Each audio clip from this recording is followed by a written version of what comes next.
Welcome to Buddha at the Gas Pump. My name is Rick Archer. Buddha at the Gas Pump is an ongoing series of conversations with spiritually awakening people. I've done over 600 of them now, and if this is new to you and you'd like to check out previous ones, please go to batgap.com, B-A-T-G-A-P, and look under the past interviews menu. This program is made possible through the support of appreciative listeners and viewers. So if you appreciate it and would like to help support it, there's a PayPal button on every page of the website. And there's also a donations page that explains a few alternatives to PayPal. My guest today is Tara Springett. Welcome, Tara. Hello, Rick. I'll just read a little bio of Tara here, and then we'll get going. So, from teenage years onward, Tara has been deeply interested in personal growth and self-development and has dedicated her life to this quest.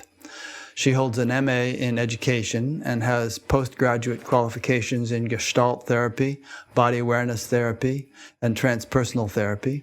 She's a fully qualified and licensed psychotherapist and counselor. She has worked as a drug counselor for adolescents and general psychotherapist since 1988. Tara has been a dedicated Buddhist practitioner since 1986. In 1997, she received encouragement from her Buddhist teacher, Rigzen Shikpo, to teach meditation to others. In 2002, her Buddhist teacher, Venerable Garchen Rinpoche, also encouraged her to teach.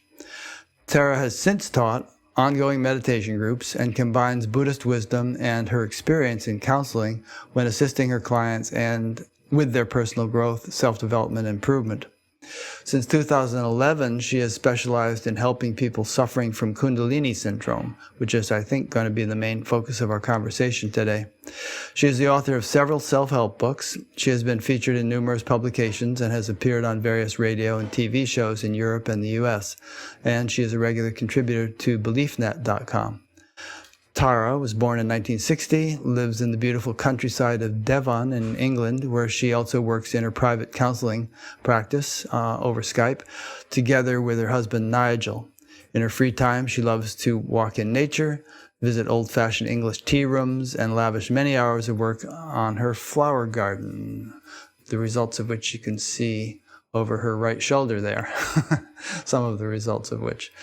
So as I mentioned in our bio, Tara, we are going to mainly be talking about Kundalini, and I think this is good. I've had several interviews that focus on that. I've done two with Bonnie Greenwell and one with Joan Shivarpita Harrigan and a few others. I forget the guy's name. Anyway, Charles Edwards, I think his name might have been. Lawrence Edwards, yes. And we often get contacted by people who are having Kundalini problems, and I have actually a few referral emails saved here, which I say, try these people, and I don't always know what happens to them when they try these people. Although one person we heard from recently, and I referred her to somebody, and that person was holding Zoom meetings of people who were having Kundalini problems, and she participated in one of those, and she said everybody was doing Kriyas, and it got her going, and it made it even worse. So anyway, it seems to be a thing, and I started having Kundalini experiences myself in 1970 after a 1-month meditation course, and I had been meditating a couple of years, but it wasn't really a problem. I knew what it was, and I didn't fight it. I didn't encourage it, and it's that energy it's still lively. It's a lifelong process. So it doesn't have to be a bad thing. It does have a scary reputation, I know, in some circles, and it can be scary. I mean, especially if you don't know what it is. But I think what you would agree, and you can certainly comment on this now, is there's ways of handling it, and it's actually a blessing if you understand it properly and handle it properly. Yes, so a lot of clients who come to us, they have a lot of negative emotions. Virtually everybody of them, they have very strong anxiety, other strong emotions like depression, anger. Some have pains in the body, some have scary energy movements in the body. And then some also struggle with paranormal experiences, ghosts, demon, and that like. And so I have developed a practice which is called higher consciousness healing, and which we use to help these people. And so we always start with the emotions first. So we start with the anxiety first. So I have a very effective anti-anxiety technique. I teach that to people. It works practically in the first 5 minutes that they start using it. The anxiety comes down, and if you carry on using these techniques, then the anxiety comes down also in a general way. And if you're not anxious anymore, all of that is in a way less scary and can be managed much more effectively. And we give people explanation what the Kundalini is. And first of all, we say we don't really like that word Kundalini because it conjures up the idea of a snake crawling around in you, something from outside coming into you, and you're the victim of that. But that's not really a very good approach. The best way of thinking about Kundalini awakening is as a consciousness expansion. So there was Michael, and now he had a Kundalini awakening, and now there is more of Michael, more of his unconscious stuff. So that's already a lot less scary. And what we say about all the energy movements in the body, people are very scared and they say, oh, the Kundalini was very strong again last night. I felt it in the body. It was moving around. So what we say is these movements really, there are our own suppressed emotions which become conscious. And because they're not completely conscious, just halfway, we experience them as energy. And this is nothing from outside, nothing new, nothing added to your system. It's just you and more of you than you knew you had. It's unconscious stuff emerging from the unconscious mind. And so we translate all these weird and wonderful symptoms into concepts that people are familiar with. They're familiar with themselves. Okay, there's more of myself. Fine, I can deal with that. But with the snake and a Kundalini energy crawling around in me, now that's scary. I can't deal with that. But you don't have to deal with that because that's really not the wrong way of thinking about it. Yeah. And if you Google the word Kundalini, you're going to find scary things. And you might read Gopi Krishna's account of what he went through, and you don't want to go through that. But I mean, as I mentioned, in my own experience, it wasn't scary. I knew what it was. I'd heard about it. And I was feeling so good anyway from that course. But I was having these movements and face grimaces and stuff. And in fact, I was driving an ice cream truck at the time. And sometimes if I came to a red light and just sat still for a moment, my head would start to twitch, But okay, I knew what it was. So, and it eventually subsided and it wasn't so involuntary. But obviously, again, I mean, you use the word scary several times and anxiety. And if it started happening to a person, and I've heard of cases when it has, and they hadn't a clue what it was, they could think, oh my God, what's wrong? I have some neurological problem. And it could be very scary. Yes, lots of people think they're ill. They have gone to lots of doctors, to neurologists, and get checked out, and it's frightening. Yeah, It's frightening. And if the doctor saw them twitching and doing kriyas and stuff like that, he would probably be freaked out unless he had seen such a thing. He'd think, well, really something wrong with this person. Yeah, exactly. And with the kriyas, really, we use the idea that before the Kundalini awakening, we are like an ice block. So, and then through the Kundalini awakening, this ice starts to melt.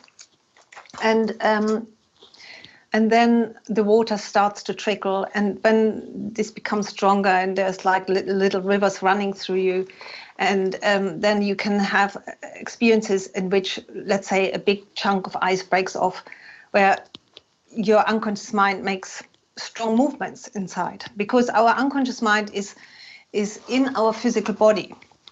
In this shoulder, there might be an old memory, a traumatic memory. In this shoulder, there might be some antisocial, primitive drives that you have suppressed for good reason. And and so when that comes up, we don't really want this to come up. This stuff is repressed for good reason. And then when it comes up, we still have some repression going. And so then it comes up as a jerk or as an energy movement. And that can, manifest on the outside so that your head moves or jerks and so on. And basically what we say to people, these kriyas, this is at the beginning phases. This subsides with time because, the ice will melt more slowly and you are, you can pace yourself more in this process. And then these kriyas either stop or they become much less. And it is important also that you learn to control the kriyas, because if the kriyas start controlling you, you can have a problem. Some people really get into problems. They couldn't even go outside anymore because they were just jerking, arms flailing, and so forth. Yeah.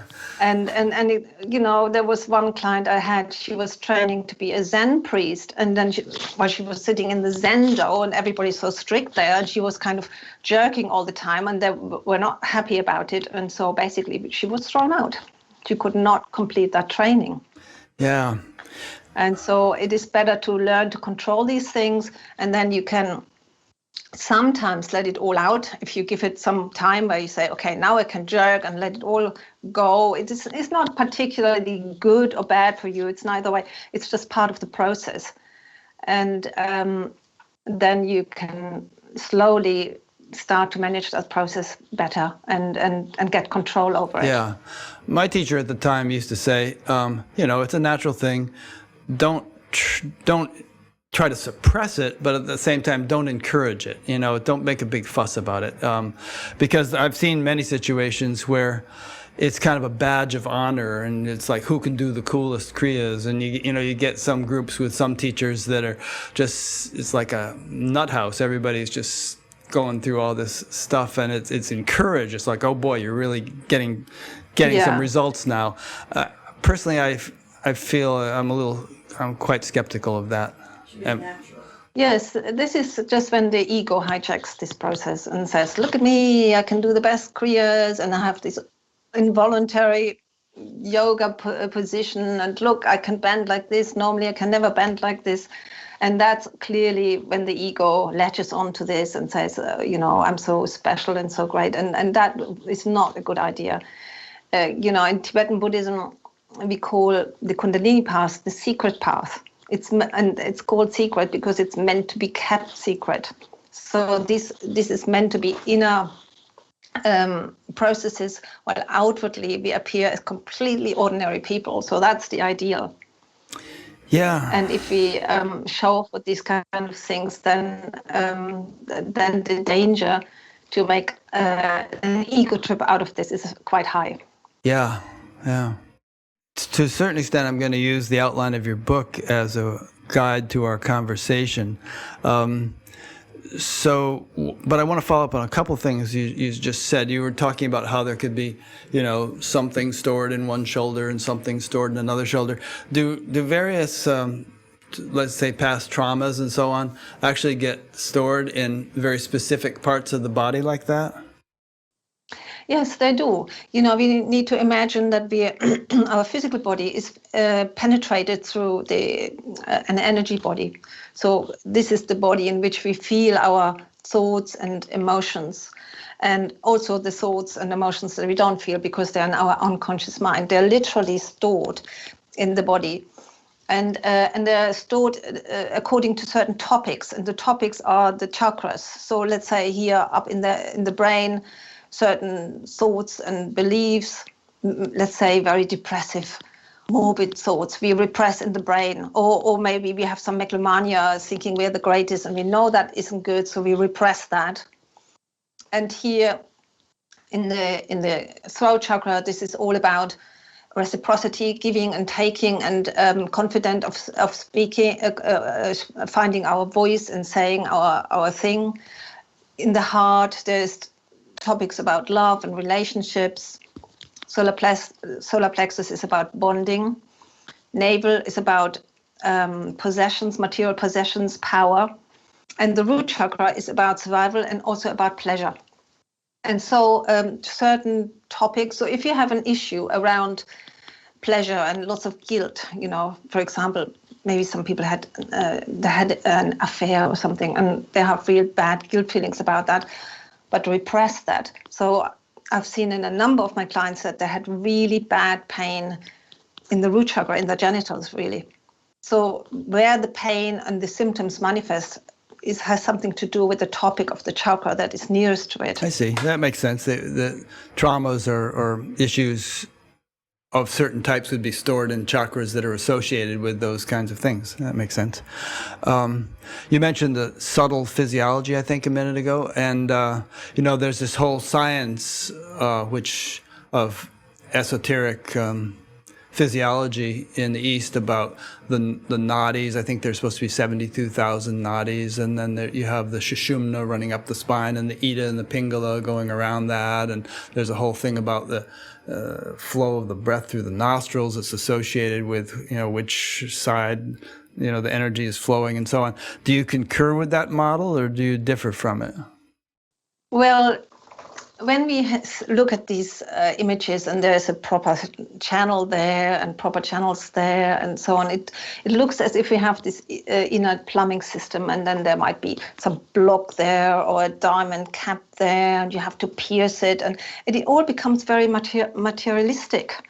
And that's not how I see this working. So I see the Kundalini process and this, the unconscious mind coming forward more as a psychological process, and those plumbing images, they're not helpful, because we start thinking, oh, here's a blockage, I need to push it through, and no, this is not how it works. And a better image is to imagine that we're like a river, and there's lots of currents in it, and yes, there are certain currents that go a little bit more that way and currents going a little bit more that way, but not in this kind of orderly fashion. And even better is to think about the whole thing as a kind of psychospiritual process. And the issues that we're having is not blockages, but more like beliefs, emotions, old wounds, some wrong megalomania and stuff like that. And that's the material that we are working with. And if you work with that, all the blockages disappear.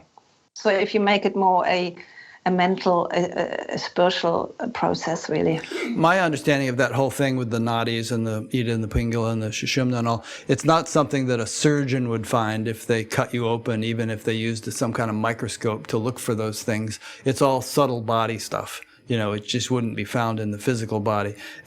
And I presume, I'm not positive, I don't know too much about Chinese medicine, but the whole thing with acupuncture, where there are these energy lines and they can influence them by putting needles in here and there.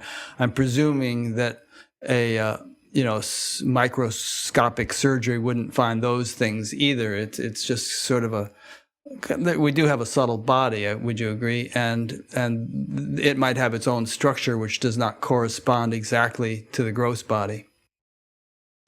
Yes, I mean, the TCM, the Chinese medicine, I do find a correlation. I can see this is working with my clients. So, for example, if my clients have anger issues, so in TCM, they call that liver heat rising. And then what's TCM? Traditional Chinese medicine. Oh, okay. So liver heat rising means that energy comes up and it comes through the gallbladder meridian. It comes here, so that's on the side, and then it goes up there, and it goes in the head, and then you get a headache and so on. And that's exactly what my clients tell me. They say, oh, I've got this rib pain, and then it goes here into my shoulder, and I've got this headache.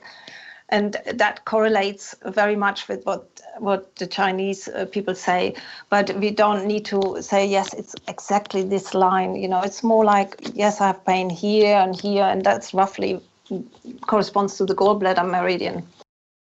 But, again, what I discourage is to look at the whole thing in this materialistic way. Yeah, it's a subtle phenomenon. To think, it's more a mental phenomenon. It's emotions and thoughts. That's what we're dealing with. You think differently, you're less angry, and all the pain, all the pressure, all of that disappears. Yeah. Well, the emotions and the mind are subtle, You don't cut a person open and find those either, but they're very real. So there's a subtler reality to our existence than the flesh and blood level, And I think that's what we're talking about here mostly. Even the whole idea of Kundalini as energy, materialists might say, what do you mean energy? You mean some kind of metabolic process, or, glucose levels, or, they're trying to define it in terms of gross stuff, and they won't understand it that way. No, it is about our thoughts. It is about our emotions.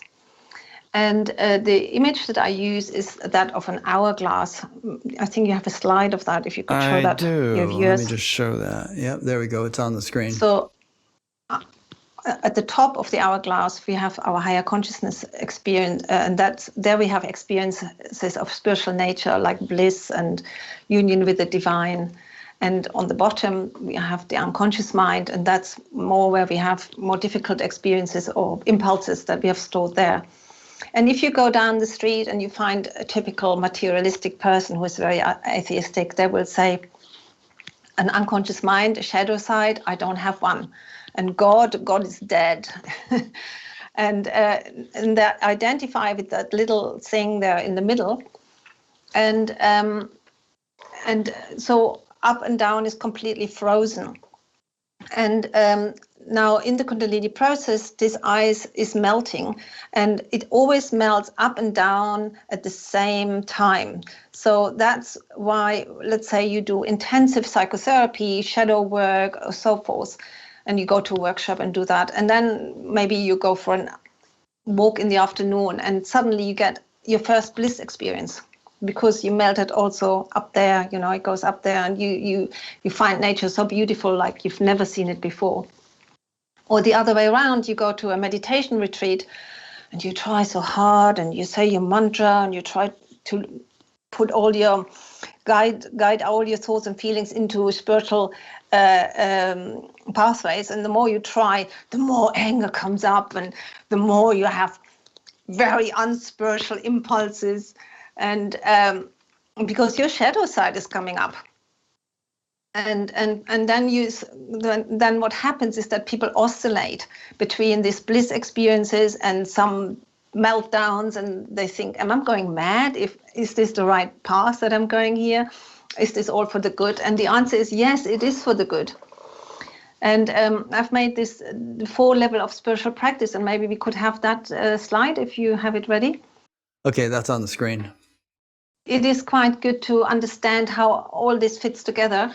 And in Tibetan Buddhism, we have the 4 levels of spiritual practice. And the first level we call Hinayana, and that is what we in the West really call mindfulness. That's where people learn to have witness consciousness, observing their thoughts, calming their mind. And it also goes together with ethical living. So that's a very important foundation of the work. And then I just want to jump in there and put a pin on that point about ethical living. That's glossed over a lot in spiritual circles sometimes. But if you talk to anybody who really appreciates the traditional values of spirituality, they'll say that's a foundation. You can't really have higher consciousness without it. If you try to, you're going to have problems. Absolutely, and I agree with that. And people sometimes say, oh, I just do this meditation and then I will be enlightened. Yeah. Yet they go on, fat chance. I don't know, having affairs or doing not very nice things to other people. It's not going to work. So that's the first foundation, very important. And then the second level up we call Mahayana, and that's the focus on loving kindness, on meditations, on forgiveness and compassion, and also devotional practices to a deity of some sort, or Jesus or Buddha or Divine Mother. It doesn't really matter how you call it, but to have a personal devotional practice to some personalized sense of your higher power. And people sometimes think, I don't need that, I just do my practice. But that would be the Hinayana level. If you want to go further, that, according to Tibetan Buddhism, that needs to happen. And then the third level, one up, is Vajrayana. And here we work with the chakras, which we already talked about a little bit, where you clear out the chakras, access your unconscious mind, clear out negative unconscious impulses. And in order for that to happen, you have to have awakened Kundalini, because without the Kundalini, you can't even feel that. It's too unconscious, and you can't even feel those chakras. You might feel a little bit of love when you watch a sad movie or you feel sexual feelings, but apart from that, this is all pretty numb. It's still frozen. So you need awakened Kundalini for that.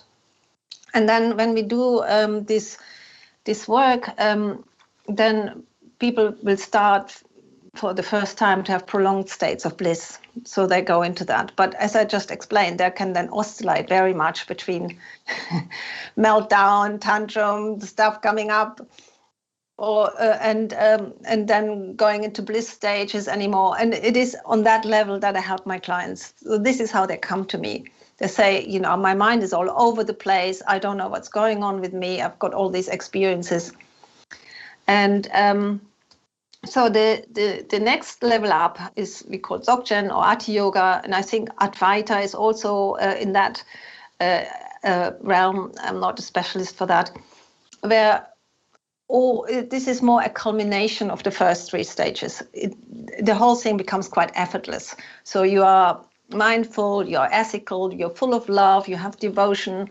You clear out your unconscious mind, you do it in the moment of its arising. So you get a negative thought or something comes up in your mind before it even has fully formed. You can already let it go, transform into bliss. And if that all becomes very, very effortless, then you have more and more ongoing bliss experiences and live in that state, nirvana. And then some people would say, oh, great, I'm enlightened now. But that's not true, because in that stage, there's still an ego there that looks on and says, look at me, I've got all these wonderful bliss experiences. Surely I must be enlightened now.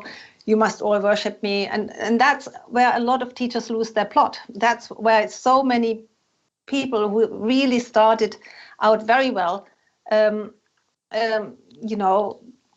start doing strange things and behaving badly because they haven't really understood that this isn't quite the end. And so what happens in that state spontaneously, you can't make that happen, is that at some point you experience yourself as the deity of your worship. And that's why you need a deity in your spiritual practice.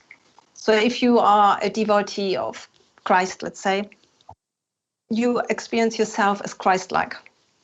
Or if you are a Buddhist practitioner and your deity is Vaitara, you experience yourself as Vaitara with all the ornaments, hair up there. And so it's an inner experience. And then you think, well, surely I must be enlightened now. I'm the deity now.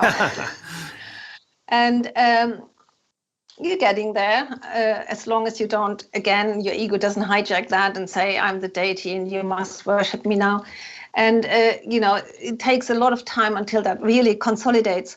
And what people find is that when they go into these bliss experiences, they often do it through a certain chakra inadvertently. They don't know that. So, but let's say they experience bliss in the head chakra, is very common, or in the heart chakra. And then they start overusing these chakras, and the other chakras are not cleared out properly from the unconscious stuff. So then again, very strange things can happen, that you do bad things, yet you can also access these very high states. So it is important to carry on working with all the chakras, really clearing them all out, particularly also the lower chakras where we have so-called lower drives, and to liberate ourselves from all these unconscious stuff, our animal type impulses that are in there. And then the experience of being the deity will become deeper. And then after some time it will become very automatic, and people will start recognizing us as the deity. They will approach us like that. They'll start worshipping us. And now that's more what we call enlightenment in Tibetan Buddhism. Yeah. So I have a few questions. Firstly, this about the different levels, which I'll show on the screen again here. You mentioned that as we move up through them, we don't lose the things from the lower levels. We just incorporate more that are in the higher levels. And it kind of reminds me of the analogy of a building. As you go to higher floors, you don't lose the view from the lower floors. You just gain a broader view that includes the earlier views, like that. And it kind of sounded like these are sequential, the way you explain them. You don't go from 1 to 4 or from 1 to 3 to 2 to 4 or anything. They roughly move in a sequential order. Is that right? Yes, that's right. I mean, there are different people, and some people are quite, we call that talented, and they can jump very quickly to the chakra work, and ethical living comes very easily to them. They never have done anything bad to anybody. And for other people, they have to really, really work on their aggressive impulses, and that takes them a lot of time to harness that. And we have the image of a house that symbolizes this teaching. So Hinayana, ethical living, mindfulness is the foundation of the house. Without the foundation, nothing goes. And Mahayana, loving kindness and devotional practice, like the walls of the house, safer already, quite good, but you still get wet. And then the Vajrayana teaching and the Dzogchen teaching, they're like the roof of the house. And so there's two approaches. Either you start from the bottom and do it properly, sequentially, first Hinayana, Mahayana, Vajrayana, but we can also start from the top. So we start directly with Dzogchen teaching, and then fill in all the gaps that are still missing. That's possible too. But you're right, in the end, we only have a proper house if we get all levels right. And the fourth level is really just a culmination of the first three. Yeah. You may be familiar with Ken Wilber's lines of development idea, Have you heard about that? Where he just says there's these various lines of development that we all have, and we can get, it's ideally we want to develop them kind of in sync with one another, but they can get quite out of sync, where you can be quite far developed along a certain line and yet really stunted in other lines, and that can cause problems. I find that explanation kind of helpful to come to terms with the phenomena of teachers who really do seem to have a lot of spiritual attainment and yet are found to be really lacking in certain areas, such as ethics or this and that. Yes, I think this is very good explanation. So I'm using more the model of the chakras, that some people maybe they have their heart chakra very developed and the head chakra, but they still have quite a bit of nasties in their lower chakras, and which they might not even know are there, and yet at a certain point, all hell breaks loose. Yeah, they might know they're there, but they think, oh, nobody sees it and it's not so bad, and they give themselves some rationalizations why that isn't so bad. And yes, they lost their temper, but who wouldn't in that situation? And other than that, I'm a great spiritual teacher, and rationalizations and so forth. So that's why it is very important to kind of get the bliss experience into all of the chakras and to liberate all the negativity from all the chakras. And that's not so easy, because the chakras are like big and wide. They look small on our body, but there's a lot of stuff in them. Memories from this life, memories from past lives, our animal type consciousness. I mean, we still have a reptile brain. We all have animal type impulses, like territorial thinking. This is my place and you're not to go over this boundary, and if you do, I will kill you or shoot you or something. It's very strong. It's not so easy to get rid of these kind of things. Yeah. Well, that kind of leads into my next question. You mentioned clearing out all the chakras, and just now you said something about infusing all the chakras with bliss. So people might be wondering, well, how do you clear out all the chakras? And is it by infusing them with bliss? And how do you do that? Well, we have to go through the 4 steps. We have to start with calming the mind, being able to observe ourselves, have witness consciousness, Hinayana, ethical living, being impeccable in our moral behavior, which isn't so easy, when you think about all those little conflicts that we may have with our neighbors, with the shop assistant, and with God knows. to be very, very conscious about the moral dimension of life. And you're right, a lot of spiritual teachings, they want to do away with that. Moral, who talks about morality these days? Not many people. Yeah, the world is an illusion. There is you can be totally enlightened scoundrel. I've heard people saying things like this. Yes, and which is totally wrong. And that's exactly what I'm saying, where you might have some enlightened experience in some chakra, but because you still have the bad impulses in other chakras, you then come up with this rationalization of karma doesn't really exist, so I can rape you and it doesn't matter because you don't have an ego, I don't have an ego, nothing is done. Yeah. So that's completely wrong. Uh-huh. People, And, believe it or not, people say these things. I do know, Rick. I also read this book. and so this is why it is important to understand the foundation has to be morality. And then you have to also really, really be like a train on a train track for loving kindness. There's no going that way or that way. You have to be like on that track. And then you have to, work with the chakras. The way you work with the chakras is basically, when you have awakened Kundalini, this isn't so difficult, because you can feel them, because they are running amok in you, they're throwing stuff up, like strong emotions, like you have massive anxiety in the chest, or huge amount of anger in the lower chakras, or very bad thoughts and emotions and paranormal experiences, which maybe relate to the head chakra. So you learn to calm that down, and the way I do that is with the higher consciousness healing, where we have several steps where you. We'll go through that, right? We'll talk about higher consciousness healing. Yeah, we can do that later. Yeah. Mm-hmm. And then, and if you learn to calm it down at some point, they will naturally, automatically turn into bliss, because that's their nature. Our true nature is to be blissful. It's just all those negative stuff, conscious and unconscious, that covers that up. And once you get rid of that, which happens pretty much automatically in the Kundalini process, and that's why the Kundalini process is a wonderful process. People moan about it and they say, oh, Kundalini ruined my life. Well, no, your unconscious stuff is ruining your life. And you should be glad about this opportunity that you're kind of forced to deal with that now, because if you weren't forced to deal with that, your unconscious stuff would drive your life. And if it would drive it in the wrong direction. So I have sometimes young people and they're on drugs, and then they say, I can't take drugs anymore, can't go partying.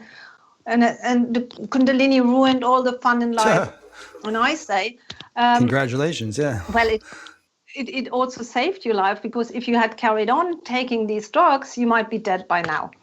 And so you should be very glad that this happened to you. Absolutely. I would be dead by now. I mean, as soon as I learned to meditate, I dropped all my friends and who were all taking drugs. And if I hadn't done that, I'm quite sure I wouldn't be alive anymore. And some of them aren't. So it's a blessing. And you're always going to find new friends and things will just get better, So I think you can, and you learn this, you gain greater and greater confidence in this as you go along, that if you keep stepping in the direction of higher consciousness or evolution, things always work out for the best. So don't bemoan leaving behind some, darker things. Yes, but this is part of my counseling. People do grieve about the stuff that they have to leave behind, because it's not so easy. Also, let's say with your original family, there's certain things in every family where stuff gets swept under the rug, and you have to there are certain family secrets, and you have to go along with that to get on with everybody.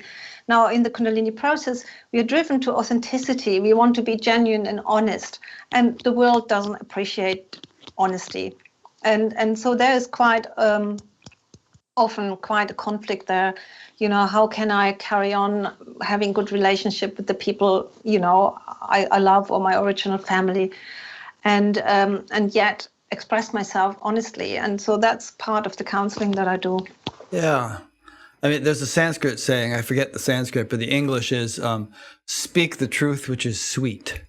So you don't have to go home to your parents and sort of just start punching them in the nose with all kinds of, confrontational points. You can be more diplomatic and nuanced than that, I think, at least ideally. I mean, Yeah, it is not always possible, in some respects. For example, I would say in my own respect, both my parents are alcoholics or were alcoholics. I didn't get any further with diplomacy with them. It ended up in an estrangement. So, and that wasn't very easy. Yeah, well, we all have different situations, but I mean, my father was an alcoholic too, and I eventually got him to learn to meditate, and it helped him some, but the habit was so deep-seated, and his PTSD from World War II was so heavy that he never quite broke out of that and ended up dying from an alcohol-related accident. But, we do what we can. We love these people, even if they've been sources of trauma for us and difficulty, and you try to help. Yeah, if you are in a situation that your father could be helped, or you had the good relationship, and then that's wonderful. There's an old Bengali saying, which is, if no one comes on your call, then go ahead alone. So you call, you say, okay, come on, here's this is great. But if they refuse to listen or can't listen, then all right, well, I've got to keep moving. Another point I want to pick up on that you mentioned is, you mentioned that Kundalini is expanded consciousness. In fact, that's one of the main points in your book. And as you were speaking earlier, I was thinking of this thought I often think, which is that expanded consciousness, or Kundalini, is kind of like a solvent. And that's why I think when we have these expansions, they very often alternate with kind of purgations, you could say, where there's some kind of solvent, there's some kind of dissolving of accumulated stuff, and and then once it's dissolved and we're rid of it, then we might dip into another blissful expanded state, but then that stirs up more stuff, and then so very often one goes through a cycle like this. You hear people report it, and eventually the cycle becomes less dramatic, and you pretty much arrive at a continuum of bliss, which you alluded to earlier. But you do have to go through it. You just can't. I mean, there's no two ways about it, as I see it. Absolutely, and to say, oh, you can just snap out of this whole samsara, so the ordinary world, and be enlightened on the dot without going through that lengthy process of clearing out your unconscious mind, that is not correct, at least not from the Tibetan Buddhist point of view, and also from my own point of view of having lived in this process for so many years and counseling all these. I think I've counseled now 1,500 clients, and I see people, and some of them now are kind of far in their process, and so they all have to go through that process. So one could really say that when the Kundalini awakening happens, then that's a second time when our spiritual practice really begins. I mean, the first time it begins when we make the decision to kind of go to a meditation center or start meditating or praying or something. So that's the first beginning.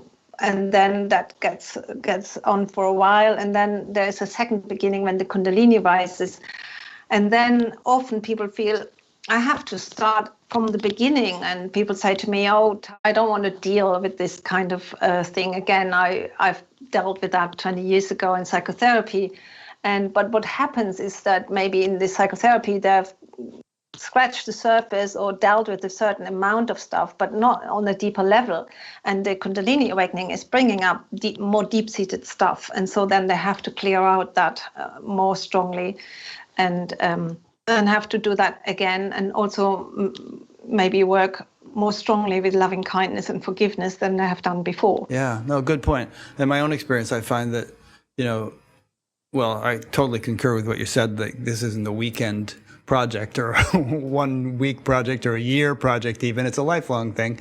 And you do go through deeper and deeper stages of the same thing. You might be dealing with a certain issue for decades, and you're just kind of shaving away at deeper levels of it as you go. And I presume eventually all this stuff gets resolved. But I think it's good to have a realistic understanding, as you're explaining here, because if people have unrealistic expectations, then they're going to get disillusioned or disappointed or lose motivation or some such thing. Yes. But it's really not discouraging to say this is something that you'll be sort of working at all your life. It's actually, I find it inspirational. It's like, oh boy, life is this Yes. inspiration, this exciting project, this exciting adventure where I just get to discover deeper and deeper values as I go along. What a wonderful thing.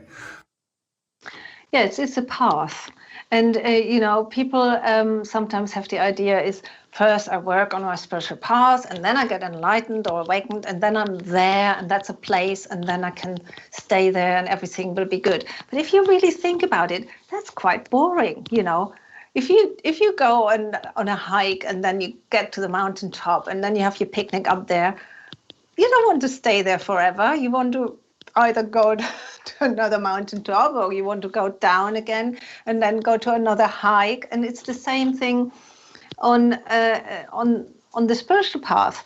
In Tibetan Buddhism, we do not believe that even Buddhas are complete in themselves. Their process goes on and on and on forever and ever on a finer level than ours. I mean, we are just rummaging around on the gross level of imperfections on, let's say, a completely enlightened being, White Tara or Buddha Shakyamuni. They still have to clear out stuff and they carry on doing that. And doing that can be enjoyable. I myself, I'm in this process now, how long? 43 years. And I enjoy that, I want to carry on going to deeper and deeper levels. And at some point, it becomes maybe a little less about yourself, certain things have been clarified. But then the question that really becomes more strong is, how can I help others? Now, that question can never be completely resolved because there are billions of different people and they all need an individual approach. And what works for one doesn't work for another. And so to refine your methods, which I do in my counseling, to really help everybody, I find that highly enjoyable. Yeah, it's kind of like education in a way. It would sound absurd to say, I'm educated, as if you couldn't learn anything more, And if you're really an inquisitive person, you'll be fascinated with learning more all of your life. And at a certain stage, there's a good chance you'll become a teacher of some sort because you love knowledge and you want to impart it to others. You want to share with others what has been so beneficial to you. So I think it's really the same with this whole spiritual thing. Yeah, that's really bringing it to a point. I agree with that. Yeah. One other thing you said a little earlier, which I wanted to question you more on, was about sort of becoming a deity or realizing you're a deity and people treat you as a deity. I guess that's a Tibetan Buddhist thing. It's not. I'm not so familiar with that as a stage of potential development. I know that, obviously we revere great spiritual beings like Jesus and Ramana Maharshi and others. They are worthy of even reverence. But I don't know if any of them would call themselves deities. Well, maybe. I mean, Christ said, I and my Father are one. He didn't say, I am God, but he just said, I am one with God, which I think is something that we can all aspire to. But I was just a little tripped up when you were talking about becoming a deity. That was a little unfamiliar to me, and maybe you could clarify that. Yes, I think this is just another way of saying, referring to the state of enlightenment, because it is something that is happening in your body. It doesn't just happen in your brain or in your mind. It is something that completely and utterly transforms you. And so the way you experience yourself in your old identity, like with your birth name, and that has always this kind of luggage and baggage of old limitations, old ideas, who you are or not are. And all of that, if that completely and utterly gets wiped away and will be replaced with something that you can only experience as somebody completely different, nothing to do with me, what I think me is. And in that experience, some people have expressed it like God is looking out through my own eyes. Yeah, okay. Or I feel as a completely different being, and the old person that I was with all those ideas of what I can and can't do and how I am, that's all gone. And in Tibetan Buddhism, we call that deity practice. So deity practice, where we communicate with the deity, we see light going between our different chakras, and in the end, the Buddha or deity emerges into us and becomes us. And this is so kind of a visualization technique. But at some point, that becomes reality. It's something that is irrefutable. You can just feel it. It is like that. Okay. And at the beginning, that state might last for a second, then it becomes like a minute, and then it becomes longer and prolonged states. Yeah. So that makes more sense. So, for instance, Muktananda used to say, "God dwells within you as you." That was like actually was written on the sign outside of their ashram, and a great many sages and from all different traditions have spoken about kind of merging with that with that divinity, realizing that one's essential nature is divine and that divinity permeates the whole cosmos. So it's not like you become a god, rather that you realize that your essential nature is that to which the word God refers. Would that be would that be an adequate way of saying it? Well, yeah, you could see it like that. In Tibetan Buddhism, we really have this sense of being the deity with a completely different body, and that's something that you feel. Yeah. And it is also known in the Eastern Christian Church. They call it theosis or deification, where you and God becomes one. Yeah. In the Western Christian Church, is completely lost. But the Eastern people, like in Greek and Russia, they still have that. And so it's known in different traditions with different names or labels. And in Tibetan Buddhism, they call it deity practice or becoming the deity, or you can also call it enlightenment. I think this is just words Yeah. and the same experience. That's more clear. Buddhism in general sometimes has a reputation of being sort of agnostic and not dealing with the issue of God, but it sounds like Tibetan Buddhism talks about it a lot more. Yeah, so the Hinayana, the first level where we do mindfulness and ethical living, you can do that without any God or beliefs. And there's plenty of Buddhists or people who follow Buddhist teachings who sign up to that type of Buddhism, and because they are not ready yet to go a step further and have that personal relationship to a personalized higher power. And Tibetan Buddhism is very strong on deities, and so it belongs to the Tantric path, to Tantric Buddhism, which is quite different from Hinayana. So Vajrayana and Hinayana, when you look into it, they are often completely contradictory. So in Hinayana and in mindfulness, it's all about surrender, letting go, acceptance. Now, when you come to Vajrayana, it's all about control, mastery,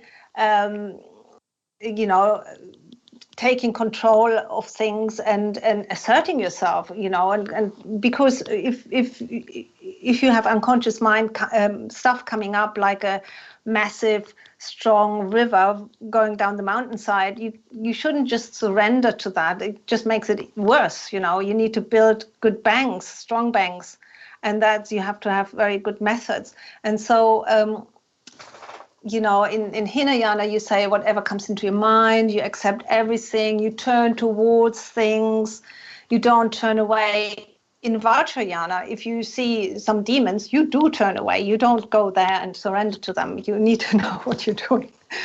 And because that stuff becomes very strong, or can become very strong part of your experience. And so you need very different approach and technique in this. And so that also creates often a lot of confusion, because people say, oh, no, you can't just do something with control and meditation. That's all wrong. You need to only surrender. Not so. Not when you come to that part where your unconscious mind really opens up.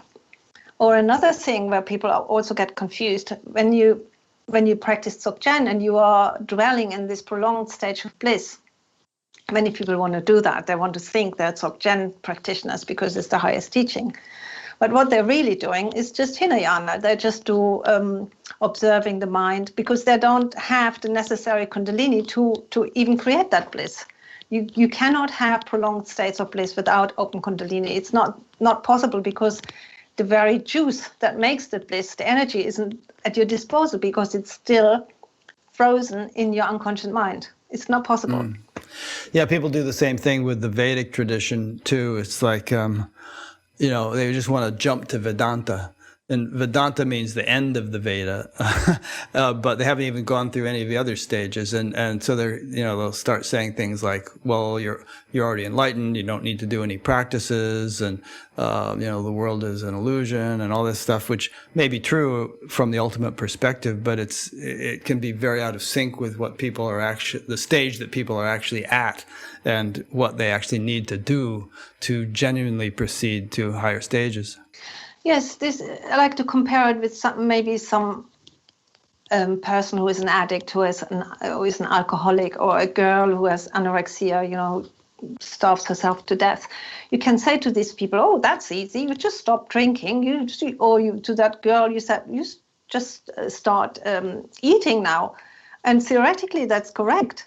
Only the forces that keep you in the cycles of addiction or very neurotic. Destructive behavior, they are very, very strong and they shouldn't be underestimated. And you need skillful means to help you at that stage where you are. And somebody who is in the throes of addiction, they need other teachings than somebody who is, finds that all very easy with ethical living and sits there in prolonged states of bliss. They need different teachings. Yeah. There's that saying, it takes a thorn to remove a thorn. I mean, if a person is a heroin addict, for instance, they might need methadone for a while or something which is like a thorn, but not as bad as the heroin thorn. So you need... Yes. And I also need to harness the power to withstand these addictive urges and to say no. And for that, that part of your mind, that willpower is like a muscle. And that muscle needs to be developed by using it. And just by again and again saying, no, I won't be doing this, gradually you will start to be strong enough to withstand these urges and instead do a relaxation exercise or meditation or have a hot bath or what have you. And so in theory, this is all possible. In practice, it is not. Yeah. Let me jump to a question that a friend of mine asked. His name is Peter, and I've known him for decades. Wonderful guy. He lives in my town. He says, can mental health issues and Kundalini symptoms coexist? And if this is true, would it not make the diagnosis and treatment more complex than nuanced? And I think over a period of time, I think he means the treatment would need to be much more long-lasting if there is a mixture of mental health and Kundalini issues. Yes, absolutely correct. And so it is very helpful for myself because I'm a psychotherapist that I'm capable of bringing, disentangle those two diagnoses. And so basically with Kundalini, we always have a very strong spiritual urge there. And that is really the differential diagnosis to other problems that people can have, borderline or schizophrenia or psychosis or what have you, because these experiences or drug psychosis, they can look very similar to Kundalini syndrome. So people can have energy movements in the body, they can have emotional turmoil, they can be hugely sensitive, can't cope with sense stimuli, and they can have paranormal experiences. And but the differential is that there is a very strong spiritual quest there and a general feeling of wanting to make one's life healthier and more spiritual.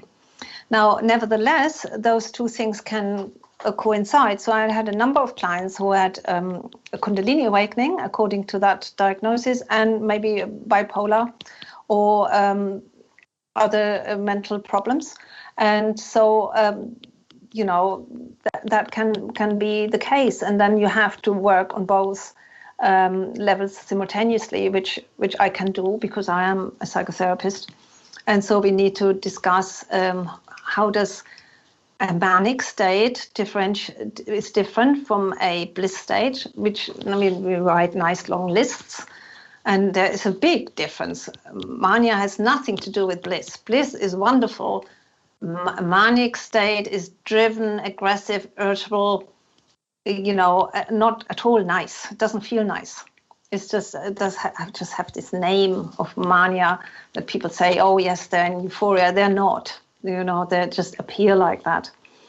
And so when you look into details, you can find that out. And then you can help people to look for first warning signs that a manic episode is coming. They have to adhere to certain very strict rules, always sleeping, always eating, which they usually don't do. They always like to not sleep and not eat because in some way they produce these manic episodes through this kind of behavior. Yeah, I was just, I've been taking classes on the Bhagavad Gita with Swami Sarvapriyananda, and just last night we covered the verses in the Gita about the importance of a regular routine on the spiritual path, not eating too much, not eating too little, not sleeping too much, not sleeping too little, not being too inactive, not being too active, just, being balanced. And kind of slow and steady wins the race, just regular routine over as a lifestyle, really. It's important for everybody, but if you have a bipolar diagnosis, it's life-saving. Yeah. And because every night that you don't sleep can trigger another episode.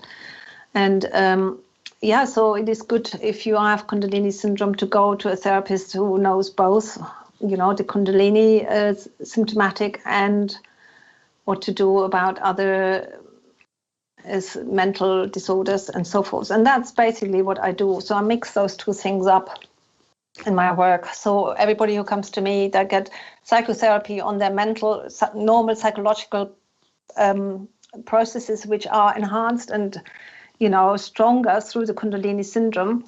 And they get the information about Kundalini and how to harness all this, and that all of this is not such a big problem and really actually a blessing. So that comes together, and then we usually make rapid progress. I want to dwell on this point a little bit longer.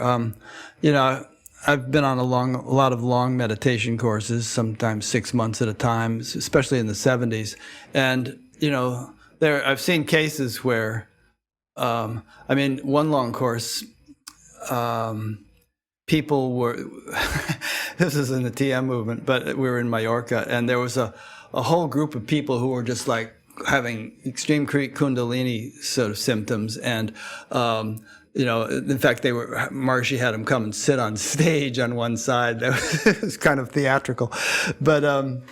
But there also seemed to be an incidence or a correlation between awakening of Kundalini and actual tipping into insanity or mental instability. There were a certain percentage of people who had been living apparently normal lives, but who just really lost it as a result of what appeared to be a Kundalini awakening. So I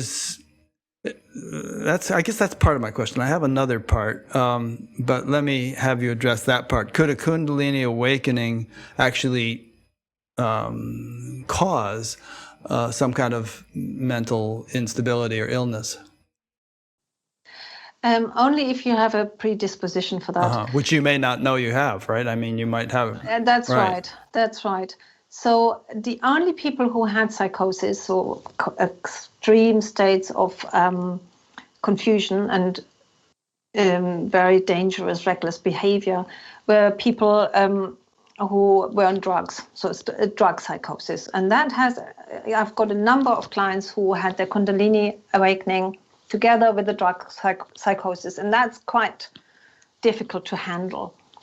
And I think I counseled maybe 1,000 people or many hundred, and then I wrote this book here, Healing Kundalini Symptoms, and I wrote in it never seen anybody having a Kundalini psychosis. It's a misnomer, doesn't exist. Well, then I had one person where I felt, okay, in that situation, somebody tipped into some extreme manic behavior, and there were no drugs in the picture. So what can I say? Extremely rare, to kind of frighten people with that. It's not a good idea, And I believe people only can get that if they have a disposition for that.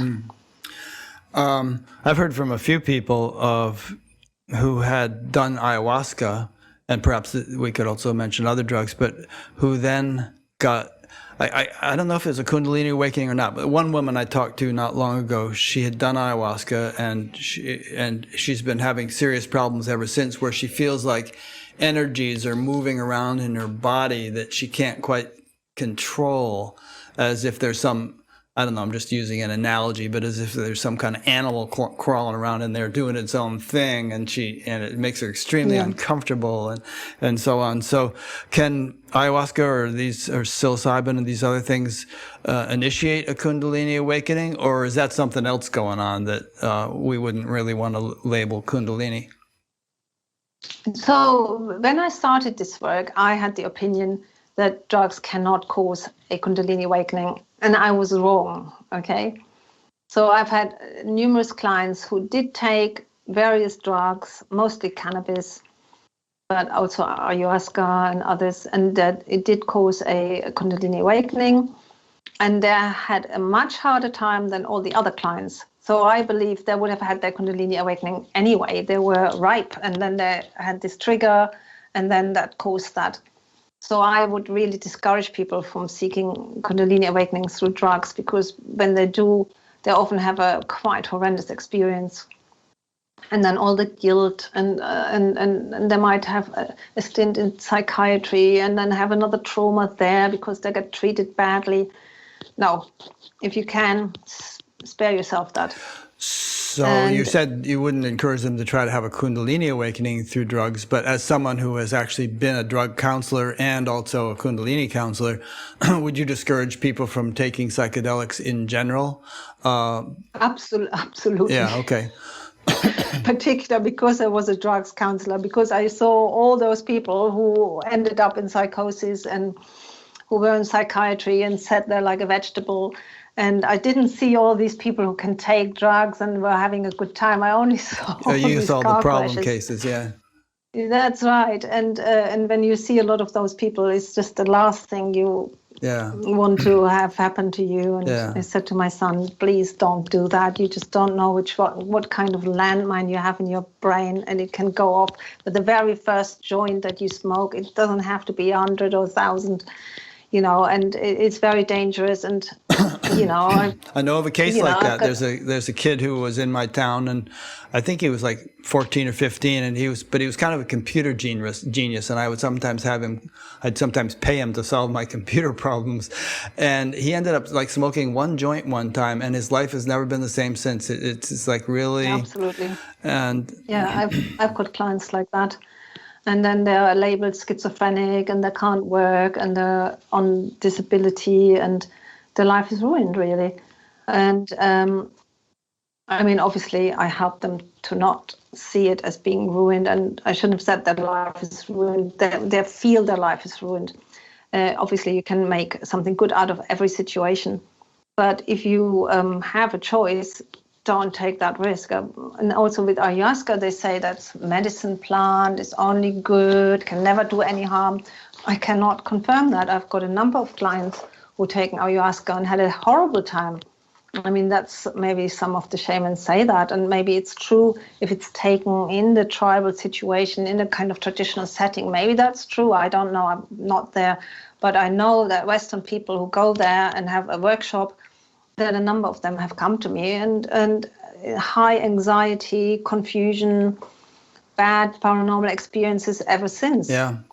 Now, I'm very well aware, and you may be too, that some good research has been done at Johns Hopkins and NYU and other places, and there's sort of a psychedelic renaissance going on in the world right now, and there's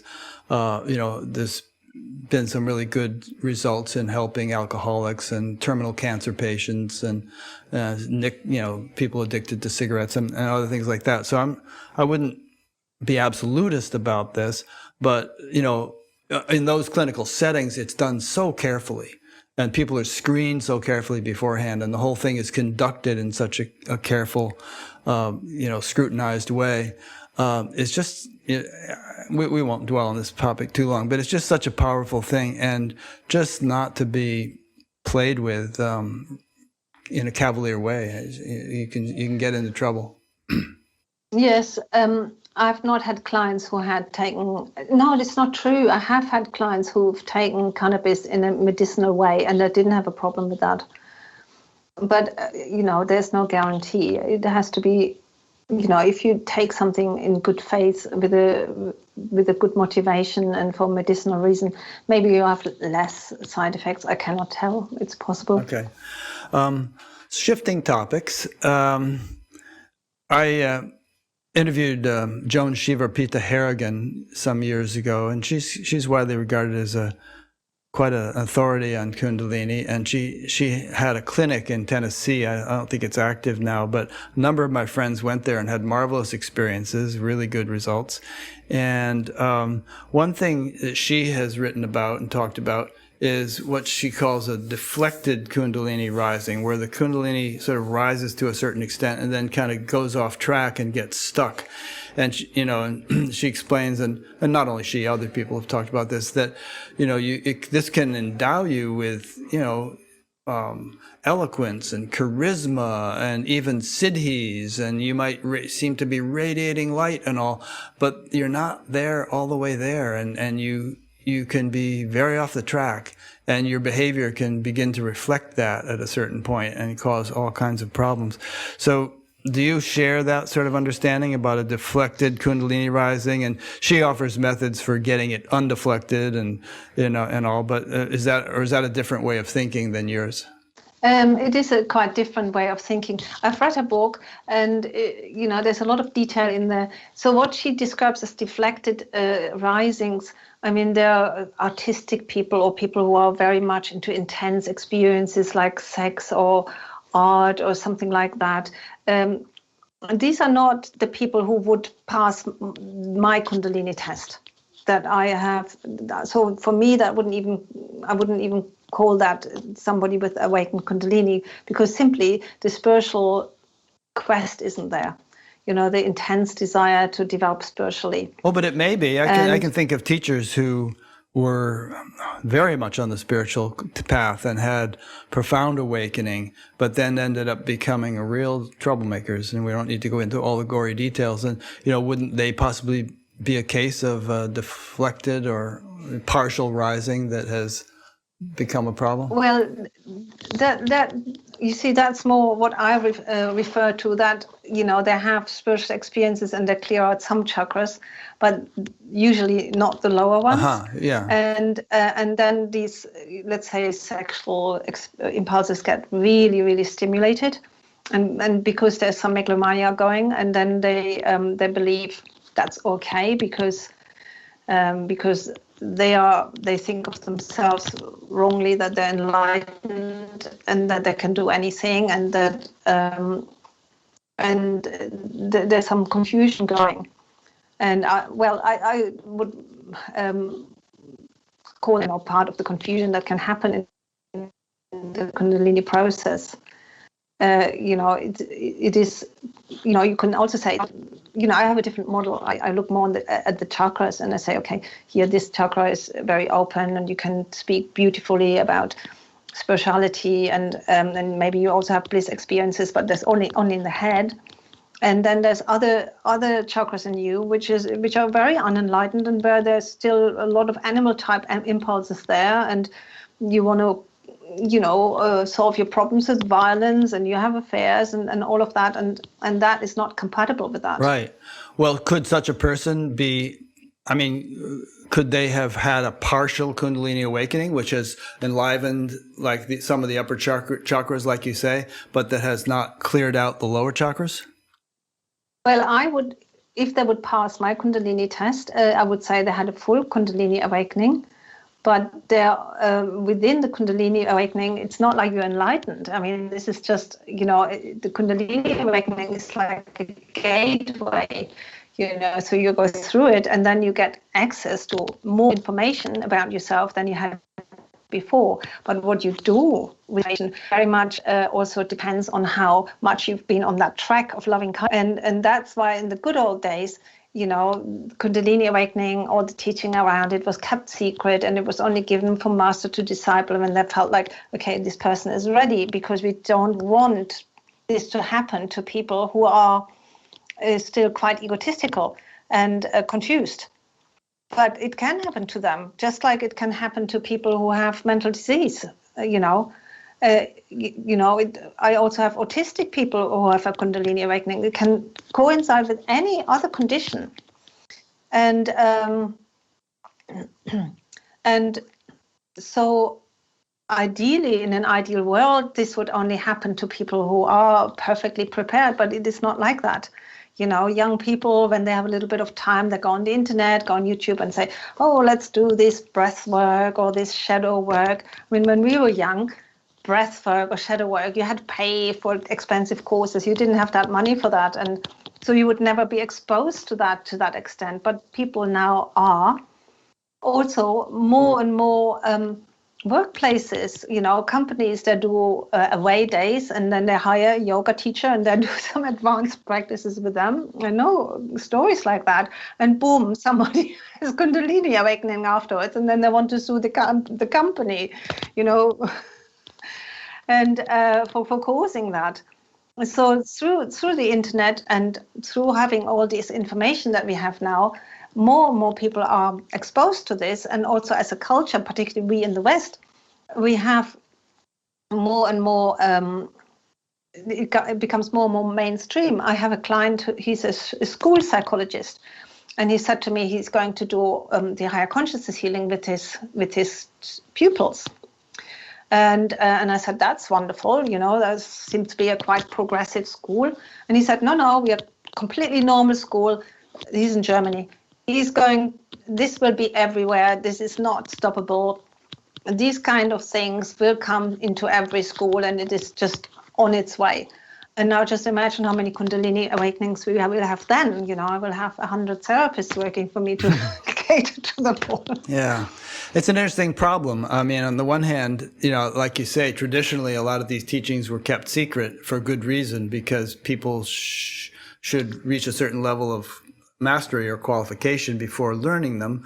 And on the other hand, these days with the internet, everything's being spread everywhere. And it's nice that all this great stuff is being spread everywhere, but you can't sort of, target it as precisely as a guru might have done in a traditional ashram, in the olden days. So it's something that we're kind of working out as a culture. Yeah, I guess. maybe that's the age of Aquarius, that we have this now, that we have this mass awakening. Yeah.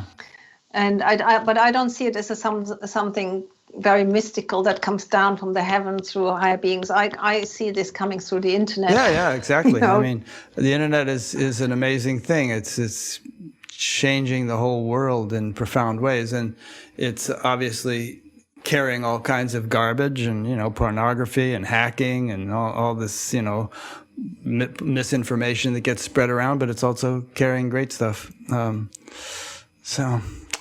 I just want to clarify one point. You mentioned that a person could have a full Kundalini awakening, but yet still have maybe some lower chakras gunked up. And I when you said that, I was thinking, okay, maybe this is a matter of terminology, because I would think of a full Kundalini awakening as only being possible when the whole thing was clear from bottom to top, and then you can have a full Kundalini awakening. And that if there was still a lot of gunk in some lower chakras, even though you're having experiences in the higher ones, then it's really not full yet. It's still in process. No, I see it the other way around. Okay. The Kundalini awakening is the starting point when you start clearing out the chakras, because before the Kundalini awakening, you're not even able to feel your chakras. Your body is numb. But would you really You use might the not word even- full for such an awakening? I mean, wouldn't full mean the process is finished, or? I don't see the Kundalini awakening as something that can finish. I think the Kundalini is this consciousness expansion. It's just like an upgrade of your computer. You know, it was maybe 1 gigabyte and now it's 10 gigabyte. A lot more data comes in, so you can do a lot more with your computer. And so when you then use all the information that comes in to further your enlightenment, you can go a lot further than without it, you know, because you can feel what's going on in you. And people without Kundalini, remember, I see them more as frozen.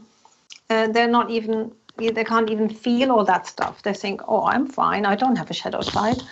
You know, what's that? Okay. A couple of times you mentioned your Kundalini test. Do you actually have a specific test, or? Yeah, it's on my website. People just need to put their name in the subscription box, and then they get sent this test. What are some of the points on it?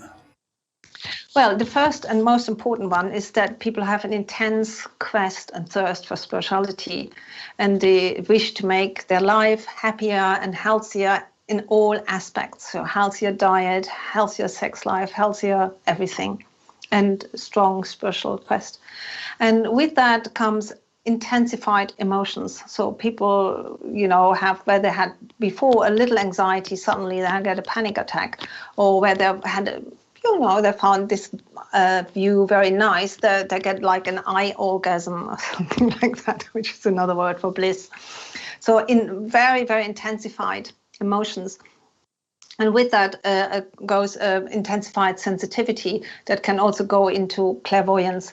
So people can feel atmospheres.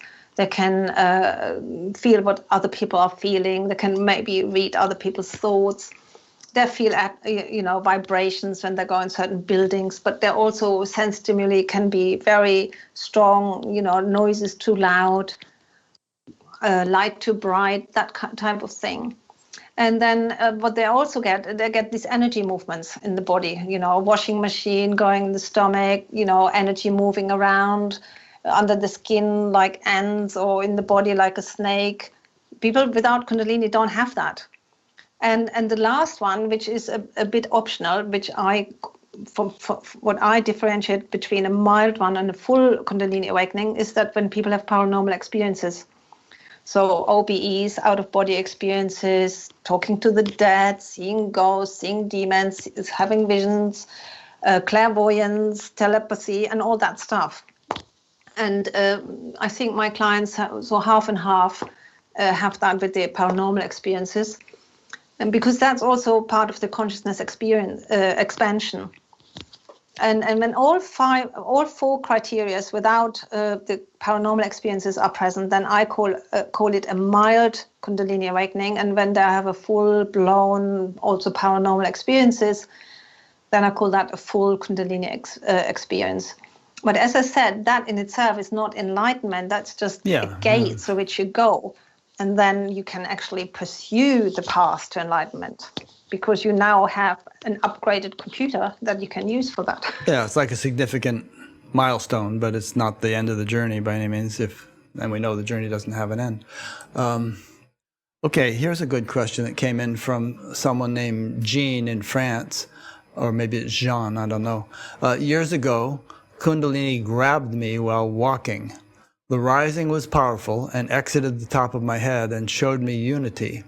I've been a meditator since then, and the process is now in a refinement phase.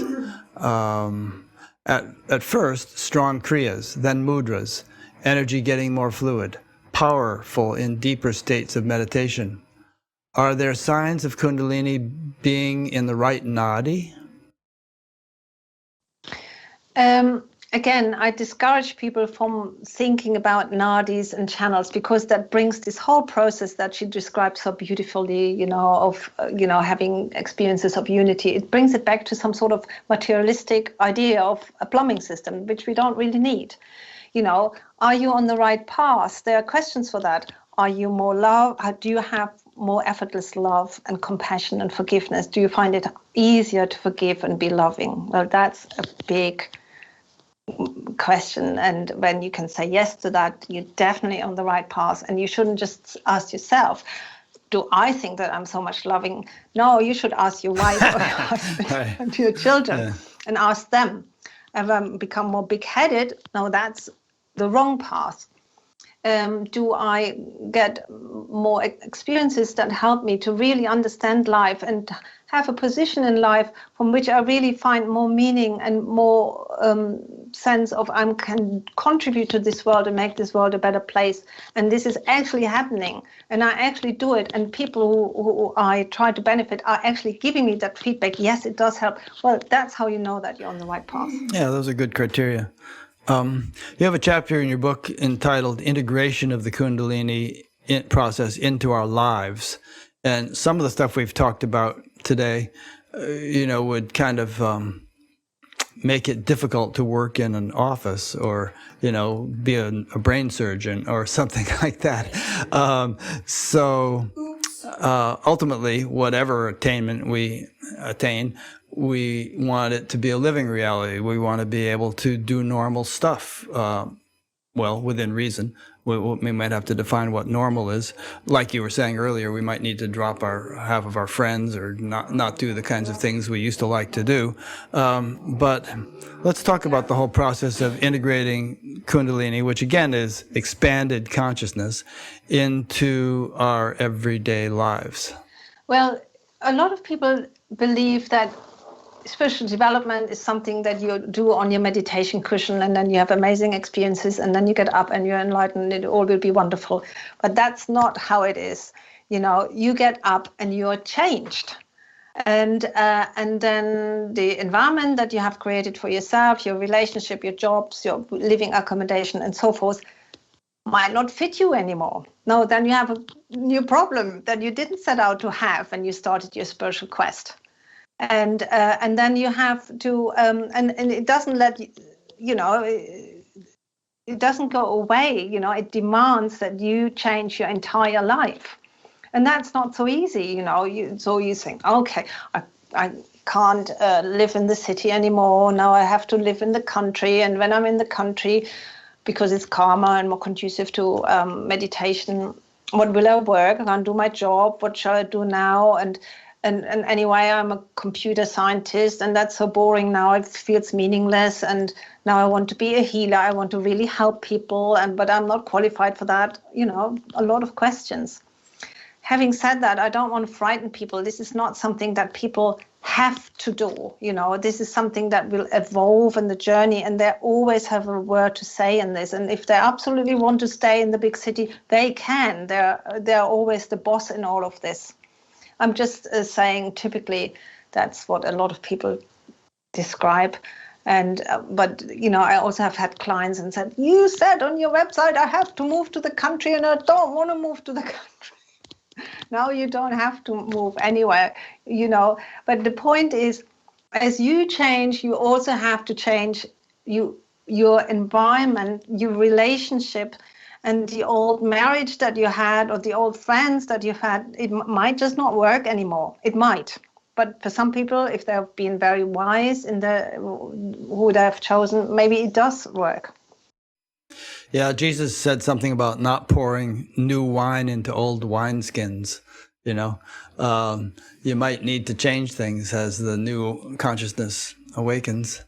But, like you say, you don't necessarily need to make radical, abrupt changes. I mean, maybe sometimes, but very often you have to kind of intuitively feel your way into it over time. And one thing leads to the next. And, eventually looking back, everything has changed, but it didn't change over a weekend or anything. Yes, I mean, yourself and myself, our Kundalini awakening started when we were very young. So we were almost children still, and we hadn't really set ourselves up in the world in a very fixed way. So in that respect, that was easier. For my husband, it started when he was 50, then he had his Kundalini awakening. So that was a little bit more of a shock for his system. But he was already with you, so that was pretty good. Yes, that's right. And another thing that I maybe want to say about the tantric relationship. So if you have a marriage or a relationship with your partner, which I call the tantric relationship, then it makes it a lot easier to integrate these kind of developments. And a tantric relationship really works that way, that you with your partner have an agreement, or you make an agreement if you haven't one so far, of that you define what is the purpose of our relationship. And ideally, you say the purpose of our relationship is that we both grow to our highest potential or enlightenment, and that we use every conflict, every little thing that doesn't work between us to help our development along. And this entails that the person of the two who is like more loving and wise than the other should be some sort of a guide or a teacher in that relationship. And usually, so theoretically, that could be, both partners could be leapfrogging each other. So one time is one person a little bit ahead, and another is the other person a little bit ahead. And but usually the person who's more ahead is the one with the stronger feminine side, which is usually the woman. And that's how it is with my clients. That's what I see in 98% of the cases. But it isn't always like that. Sometimes the man is more ahead, and then he can be the guide for the woman. And if both the one who teaches and the one who receives the teachings can appreciate that process, then we call that a tantric relationship. And tantric relationship means that everything is woven together. Tantra means weaving together. So spirituality and sexuality and spirituality and having a householder life and so forth. And when you do that, then you can really grow as a couple, and your growth is also accelerated because nobody knows you better than your own partner, and your own partner can be your best guru, better than any kind of other spiritual guru, because they see all your little manipulation techniques and your little rationalizations and dishonesties and so on, and they can put their finger on it and say, don't do that, and that's not right, and so forth. And so it doesn't mean that every relationship has to break up when you have a Kundalini awakening. Quite the opposite. If you set it up like that, you can really very fast accelerate your mutual development. And that's how I do it with my husband. And I think it works extremely well. Good. Yeah. One point in this area is increased sensitivity, and a lot of times spiritual people become a lot more sensitive, and they think, oh, I couldn't go to Walmart because I can't stand the vibes, or the neon lights are too bright, or whatever. And I think there's something to be said for just toughening up a little bit, maybe, or integrating to the, in a sense that you aren't, so susceptible to these things. Well, I wouldn't use the word toughening up, because that doesn't sound very kind to yourself. I encourage my clients to love themselves more with all their problems and weaknesses and with their sensitivities, and then try to find a way how that works. And if you don't want to go to the shopping mall anymore, which I can understand very well because I wouldn't want to go there anymore, then you do more internet shopping.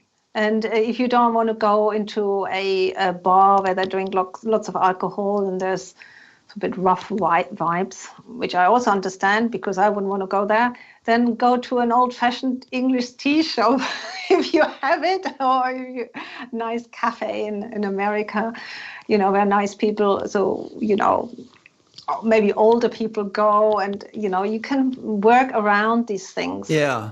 And I'll give you an example, though. Like back when I was doing some of those long courses I told you about, if you went into town to buy a toothbrush or something, if you're meditating 6 or 8 hours a day, it was like, whoa, too much. I just can't handle it. But obviously, you come down from all that and get into a more normal routine, and then of course you can do something ordinary like that. But some people stay so kind of open and susceptible that they don't seem to be able to ground themselves enough or integrate enough to be able to do normal things. I'm not Yes. talking about going to bars or anything like that. So in the higher consciousness healing that I teach, we have 4 different steps. Maybe I could just use that as an example, Yeah. but we can do that. Do I have a graphic So on this, or you just want to tell us? I guess I don't know. No, I don't think there's a graphics. So the first step is making more contact with your higher consciousness. A lot of my clients who come to me, they are very much a bit in the New Age. They are not so much in a dedicated path like TM or Buddhism or something. But they read authors, and they might not have a very clear idea who their deity is. And so once that gets established, a lot gets easier because you have somebody, a being to hold on to, like a father or mother being. And when you lie in bed at night and you get a panic attack, that's a good thing to have. And the second step is that you imagine that the deity, you start visualizing the deity here in your heart. So it's not up there and you try to get there. No, it dwells in your heart here. And it expands in you, their light, and the light goes around you and makes a big bubble of light around you. And all the Buddhas on the images that we have in Tibetan Buddhism, they have this ball of light around them. And this light represents the healthy ego boundaries. And this is also something that people find really difficult, another paradox, that, on the Hinayana path, we let go of the ego, and in the Vajrayana path, we strengthen ego boundaries again. Very contradictory, but both true. And so when you have the sensory overload and sensitivity and so on, then you can work with that bubble, and you can visualize that it helps.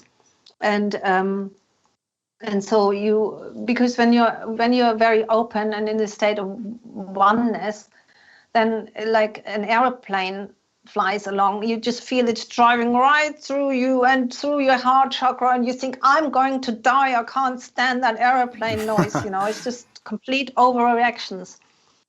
And all these kind of things. You go in a shop and you think, oh my God, they're all zombies. And it's, you might even see some reality there, but it's too much to take. So you want to be part of this human family. After all, we are born here. We have to live here for a while. We cannot really afford to see other people as zombies or something. And as you said, it also goes away after a while. But there's a lot to be said to pace yourself in this process.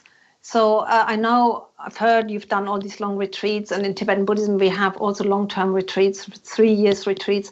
I'm not really a friend of that, because it is just pushing this process very, very strongly, and then you get you change so much so quickly that it becomes hard to integrate. I personally recommend a daily life practice, a regular daily life practice, and maybe a meditation day here and there, so that you can integrate all of that the changes are not too massive. And so you want this melting process of the ice. It should be a trickle, drip, drip, drip, a little bit at a time, so that you can keep up with that, and not just massive influx of stuff where you get, confronted with contents of your mind which are like hell, like a hell experience. You don't really want that if you can help it. But some people do get that, and so you need to kind of calm this process down, and that means do less meditation, read less spiritual books, watch fewer of those Buddhas at the gas pump videos for a while. Just a few, not too many, and just do normal things, just do some gardening if you can, or go and eat some ice cream with a friend in a cafe. Just do, pace yourself. It's very important. Yeah, I agree. And different people have different comfort levels, I think, for different things. Some people might be comfortable doing a retreat for a while, a month or something like that, and don't have any trouble integrating back into life. Other people might be completely blown away by that, and it would be Yeah, overload. that's right. Yeah. Yeah, some people can cope with that, but if you don't cope and you don't know that really beforehand, and then you're a little bit in trouble afterwards. Yeah. You have a chapter here called Walking the Middle Path, and there's some interesting little subheads here. For instance, control versus surrender, helping oneself as opposed to relying on God. And the reason I find those interesting is that, over the course of my life, I went through a seesaw process between exerting control or going with the flow, or surrendering. And it eventually, I think, pretty much has worked itself out.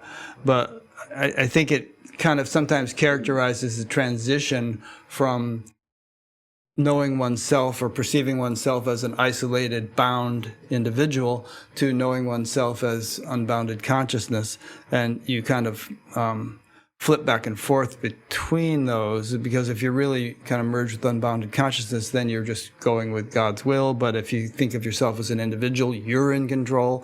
And, there has to be kind of a transitionary phase to get from one to the other. So maybe you want to comment on that a little bit.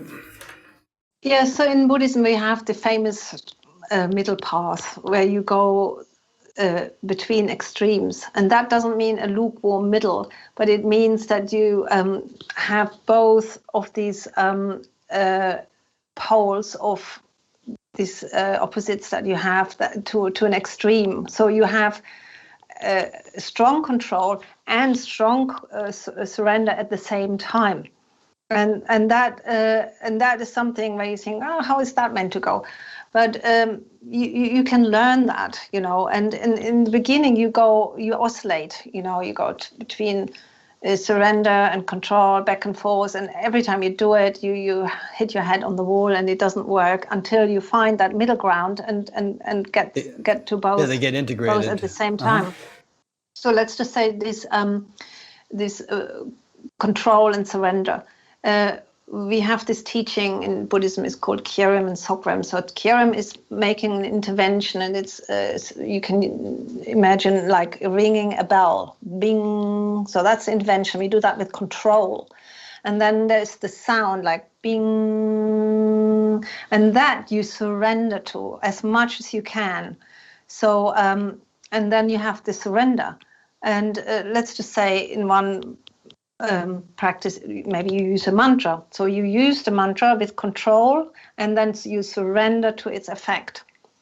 Or when you use the higher consciousness healing, there's one stage where you're meant to love yourself, where you say to yourself, I wish myself to be happy and healed.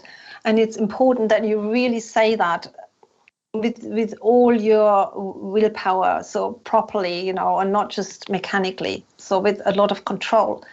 And then you surrender that to that. So you are receiving that loving kindness that you've just given to yourself. So you can see love and surrender and control can come together, and both in a very strong degree. And that's what we want to do with all sorts of other contradictions that we seem to encounter on the Buddhist path and on the spiritual path. And there are certain, contradictions that I've encountered over and over again, that my clients, for example, control and surrender, they want to surrender. That's the thing. Please, more surrender. That's how you should do it. And I say, no, for yourself in that situation, you need to have more control until you get that middle path. Yeah. Or another thing that they want is they want to rely on God and not help themselves. And, they say maybe things like, it's meant to be, or God wants me to do, and they don't realize that they give power away in that respect. So they need to learn to take back the power and say, I want to do this. And do I really want this to happen? If not, then I shouldn't be doing this. And so I found caution. I have a whole list of them here. You want me to read them? Yeah, if you can just tell me some of them. Yeah, I have them all summarized. I'll just read them through, and then you can comment on whichever ones you want, or interrupt me if you want to comment. So there's caution versus trust, rational thinking versus intuition.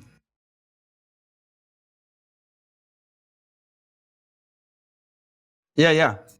People, my clients usually, they want to cautious, and they don't want to think, oh, this spiritual teacher, he might be a charlatan, but that's exactly what they should think. And I'm always saying, what most of my clients do. I'm not saying everybody does that, but these are just typical contradictions that people have. Then intuition versus rational. Intuition, they're so good, I have a feeling everything's fine, and the rational mind, oh, that's something for stupid, boring people that just use the rational mind. But that's not a good idea. You need to use both of them in equal measures, because with your intuition you can be spectacularly right, but you can also be spectacularly wrong.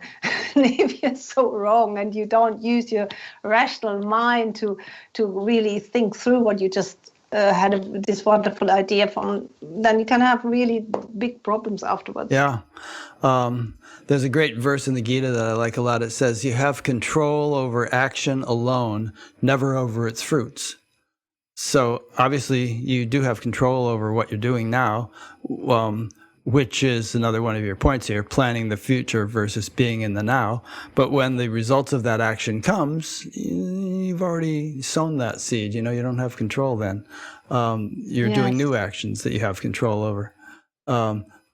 Yeah, go ahead. Yeah, so this thing of being in the now, as you know, that's very popular these days. There's some very famous books with something like that in the title, and it's people saying, oh, I'm just in the now, everything will be fine.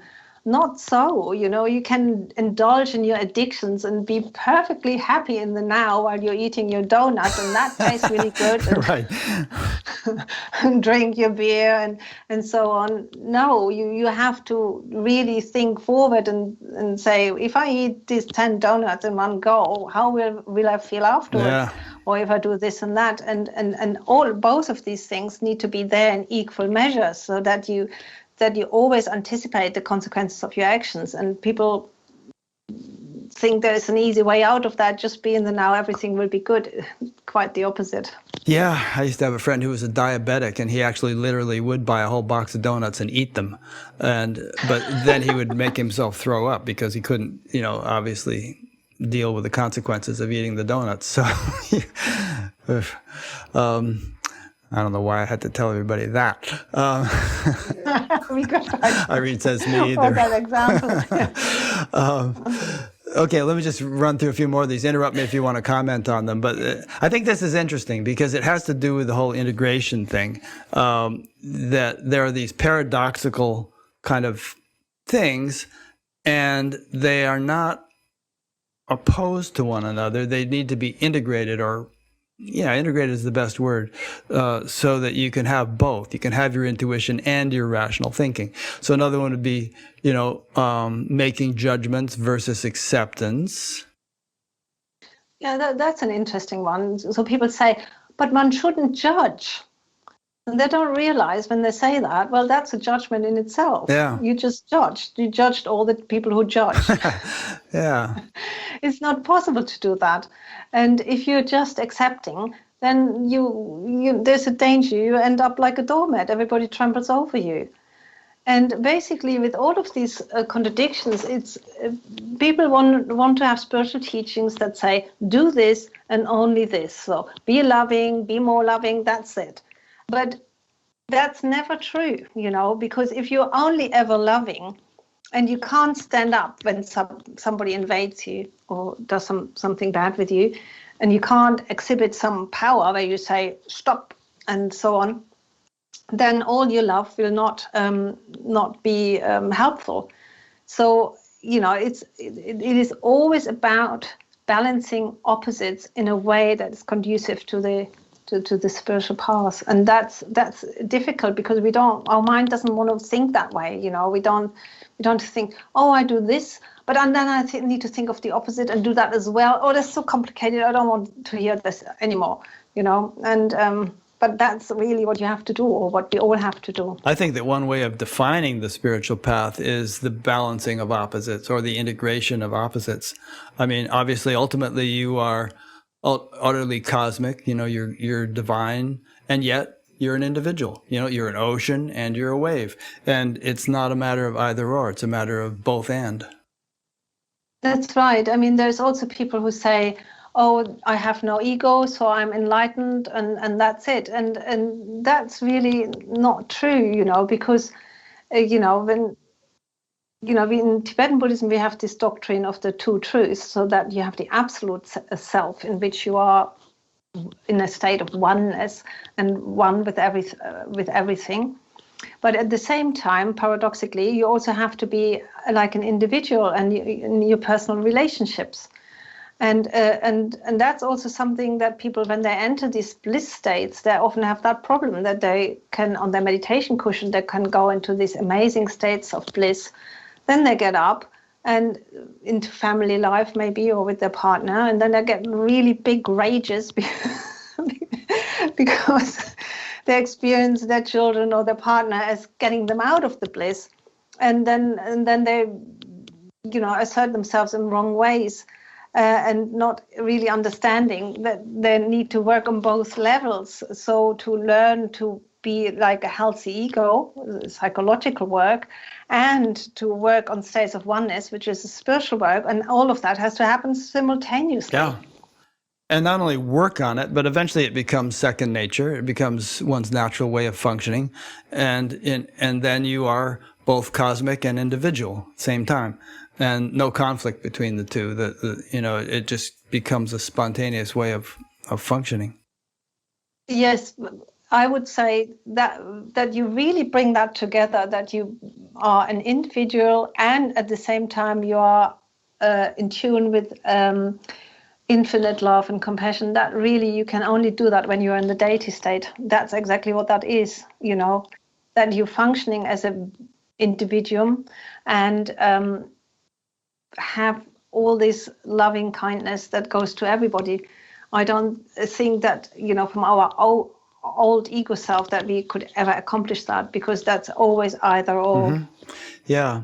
And so what we're saying here, and we'll wrap this one up because some questions came in that I want to ask you, is that, we're aspiring to a state which reconciles these polarities, and where you can be, cautious and trusting, rational and intuitive, planning and spontaneous, making judgments and accepting, making changes in the outside world and turning inward and meditating. I mean, all these things can, you can be in a calm, serene samadhi state and dynamic, playing tennis or something, doing something dynamic at the same time. All this stuff gets integrated. Yeah, that's right.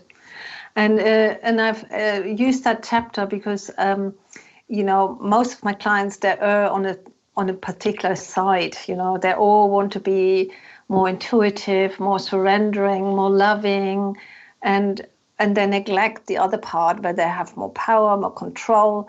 It's just like the word control. Some people treat it like a dirty word.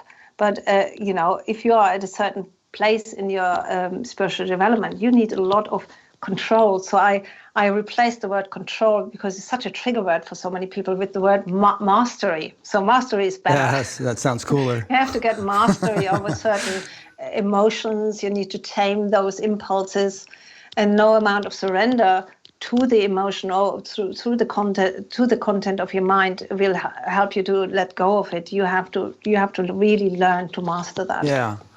Okay, good. Let me ask you some of these questions that came in. This one is from Amelia in Portland, Oregon. Can you please speak to the issues of illness with Kundalini awakenings? I experienced a work-related injury that led to various rashes, and I believe that coincided with the Kundalini awakening. Well, having a Kundalini awakening doesn't mean that we are always healthy. Unfortunately, that would be nice.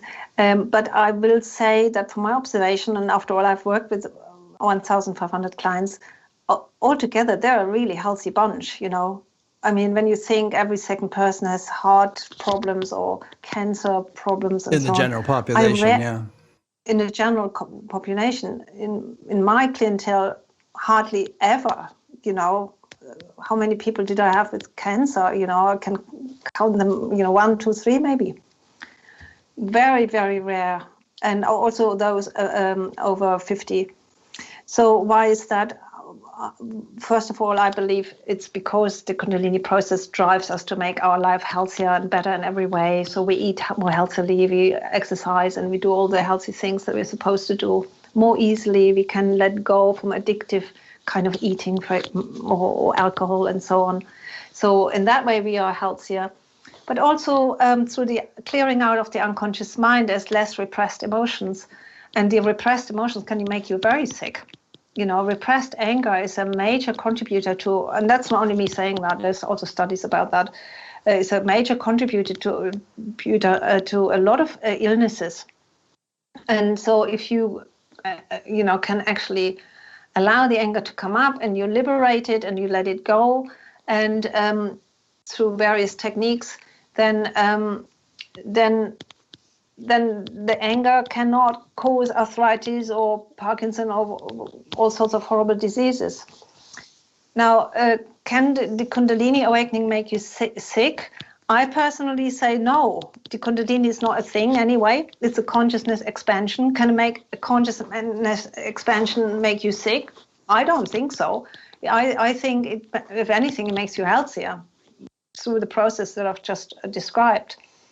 Now, can you have all sorts of illnesses while you have a Kundalini awakening? Absolutely, because there's still enough of what have you in your unconscious mind that causes these seeds of illness to spread in you. That's totally possible.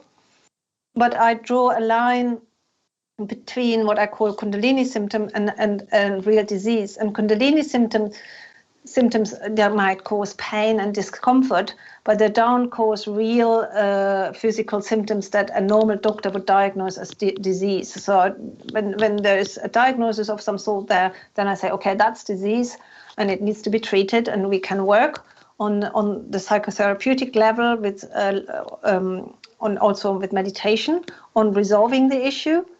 But it's not a Kundalini symptom. A Kundalini symptom is these pains, and that's always because it's emotions that are kind of half stuck in your unconscious mind and don't really come out completely. And that is the first thing that you feel. You feel it as pain.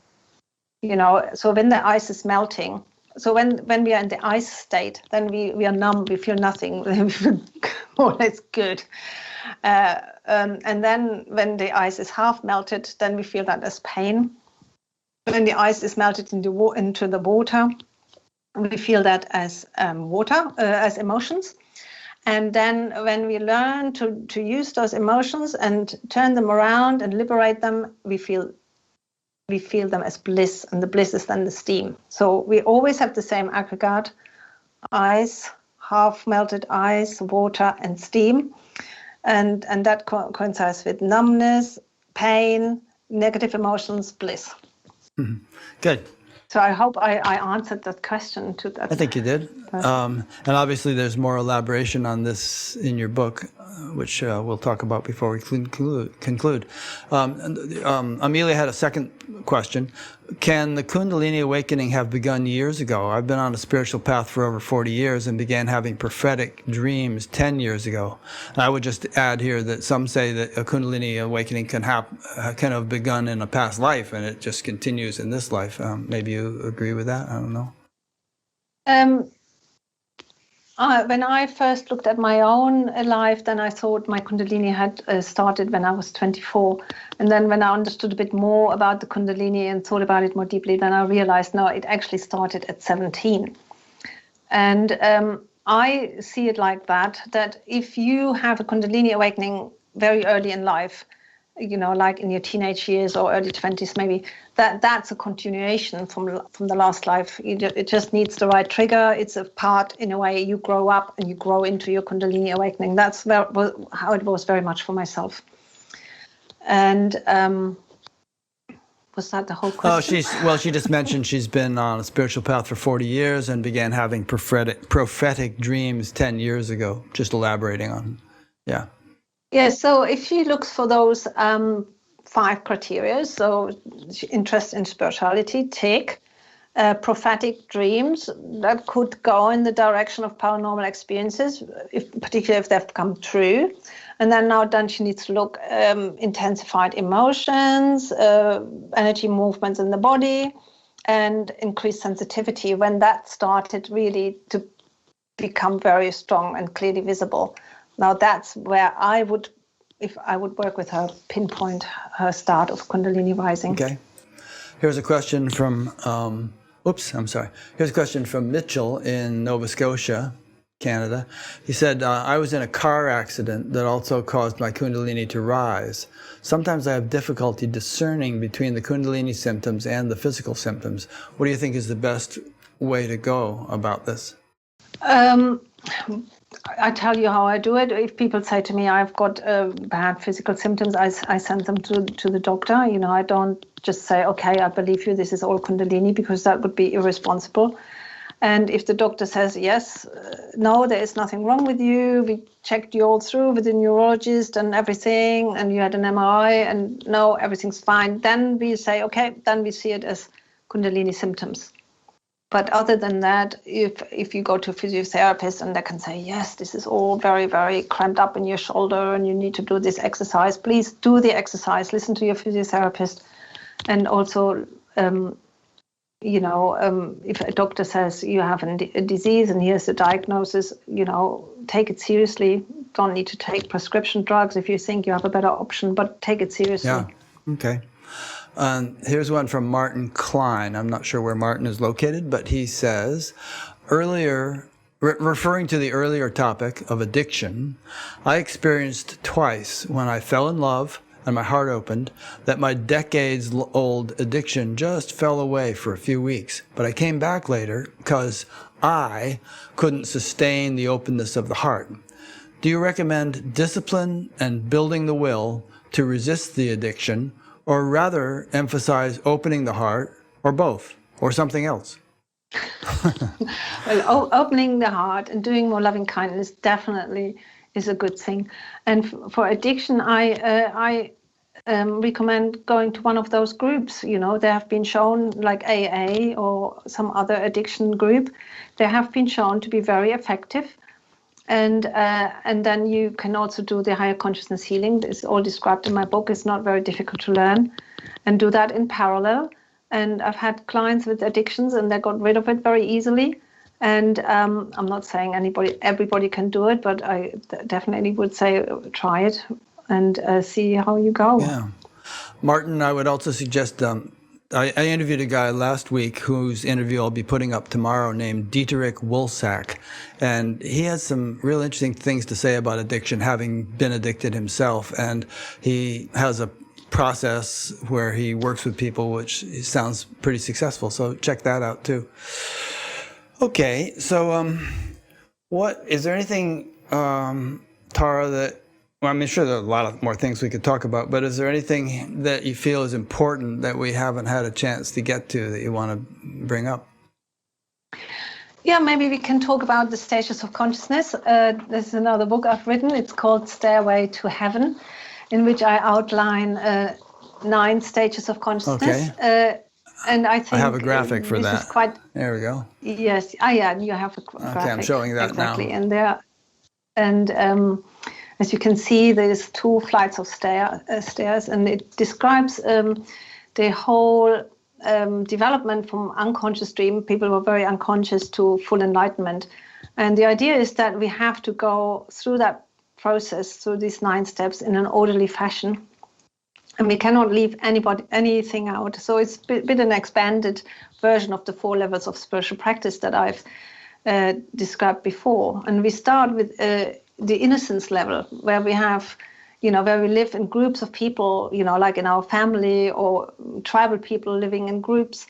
There's a certain passivity, a lot of trust, and a lack of desire. And this is the proverbial Garden of Eden, and people want to go back to that. And as they climb up the stairway of heaven, they lose this innocence stage, and they find that very painful, and they want to go back to it. But the idea is that you shouldn't go back to this unawareness, but try to develop to full awareness, which is enlightenment. And then maybe something happened to somebody who is on the innocence level. Maybe they are excluded from their group, or they see that other people can do so much more than them, and that catapults them out of this pleasant dream, and they wake up and they're very rageful and very angry and full of envy, and all these poisons of the mind come up in them. And this sounds like quite catastrophic, but really it is the starting point of this spiritual path. And when we think about children, this is what we see in them when they have their terrible tools, or in our teenagers, that they become very rebellious, very angry, and want to do it their way. And so some people get stuck on that level all their lives, and they do bad things, and they're violent, and they're negative, and so on, and they lie, and they steal, and then they experience lots of negative repercussions, and then that might then get them onto the next stage, which is the obedience stage, where people get into understanding that they have to be dutiful and that they have to adhere to all sorts of rules. And if they go too far with that, then they become very self-sacrificing, and they follow typically fundamentalist religion, and they establish patriarchy. So women have to submit to men, gay have to be banned, and what else? Oh, lots of things. Sex before marriage is sinful, and all of these things. So very, very repressive. And then maybe some people realize that the people in their fundamentalist religion, the priests, that they don't adhere to those rules themselves, that they visit prostitutes, that they do all sorts of bad things, and that shakes them out of that state. And then I saw a funny graphic the other day which said, fundamentalists, when are you going to realize that spending eternity with you is not a selling point? And then they also then they see now all this sacrifice is too much, and then they enter into the ambition stage. And the ambition stage is the predominant stage of our society. So it's materialistic, very rational, very, very scientific. It brings a lot of good things: democracy, free speech. So we shouldn't look down on that. So. But there is a drawback, and that is people, when they are in this worldview, they cannot cope with really bad, terrible things. So once, maybe a child dies or they get cancer, then they say, why me? And they also feel at some point very meaningless, because if everything is random, your whole life is meaningless. And so there is some sort of malaise or depression that sets in, and that catapults people onto the next stage, which is the sharing stage. And that's where people become very interested in protecting the environment and having equalness in relationships. And they say women and men are totally the same, and we are all the same, and the weakest members, they should always be included in the group. And that's all very wonderful. There's just some drawbacks of this stage, and that is that people feel often quite powerless, that they're in a stage of grief because the environment gets destroyed, and they often feel, I have these wounds, and my parents gave me this trauma, and now I'm this victim of this trauma, and there's nothing can be done about it. And so then they are stuck in this eternal grief. And then once they've sensed at some point that that's not the answer and that there's more to it, then they go then they turn around on their stairway of consciousness, and then they go to the responsibility stage. And I believe a lot of your viewers who watch these videos, they're probably on the responsibility stage, I could imagine. And that's where people feel quite empowered again. They're not stuck in that grief again. They still want to save the environment, but they don't feel so bad about all of this. And they also become very motivated and very able to achieve again. And that's really where the Hinayana path starts, the mindfulness. And they start mindfulness meditation, observing also all the manifesting your dreams, the law of attraction that belongs into that category. And from that point on, people are very motivated to develop. So they are not kind of propelled by one crisis after the other onto these stages of through these stages of consciousness. And then so they then go to the next stage, which is called love, where they very strongly meditate on love, forgiveness, make that the centerpiece of their life. And that would be the Mahayana. And then from there on, you start getting these bliss experiences. You start working with the chakras. You get a Kundalini awakening, ideally only then. And then you get to the bliss stage, where you intensely work on these bliss experiences, on your chakra work. You often withdraw into hermitage, you withdraw from society and work on yourself.